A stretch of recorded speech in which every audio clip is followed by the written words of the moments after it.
Good morning. Welcome to the WEX Wakeup for Monday, October 2nd. I'm Christy Matino. California Governor Gavin Newsom has announced who will replace the late Senator Dianne Feinstein's seat in the Senate. Newsom chose Laphonza Butler. She's the president of Political Action Committee Emily's List, which prides itself on electing Democratic pro-choice women to office. The governor shared the news to social media platform X on Monday morning.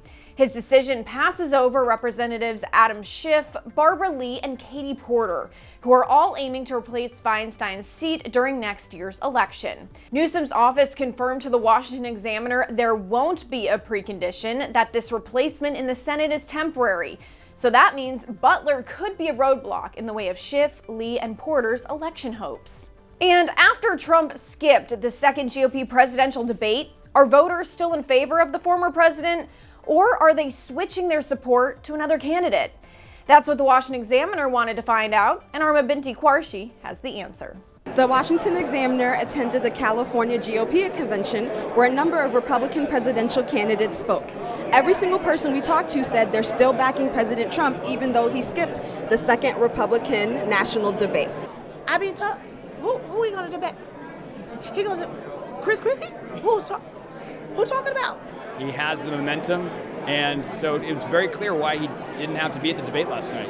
No, I mean, what's there to debate? You can't argue with idiots. Everybody should drop out and support President Trump.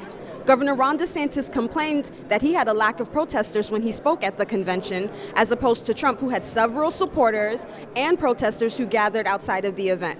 We did notice, however, that Senator Tim Scott, Governor Ron DeSantis, and entrepreneur Vivek Ramaswamy spoke in a room that was 1/3 the size of Trump's event space.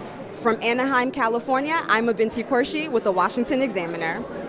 And on Sunday, House Speaker Kevin McCarthy shot back at Congressman Matt Gaetz, who's threatening to file a motion to vacate this week.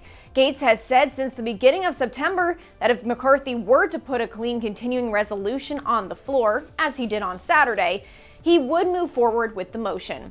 I do intend to file a motion to vacate against Speaker McCarthy this week. I think we need to rip off the Band-Aid. I think we need to move on with new leadership that can be trustworthy. McCarthy was then asked about the ultimatum. He wanted to push us into a shutdown, even threatening his own district with all the military people there who would not be paid, only because he wants to take this motion. So be it, bring it on, let's get over with it, and let's start governing. Gaetz would need 218 votes on his motion to vacate in order to oust McCarthy. But he has admitted that he thinks the motion will fail because some Democrats will vote against him. Thanks for joining us here on the WEX Wake Up. Be sure to follow us online and on social media so you stay in the know of all those headlines trending in politics.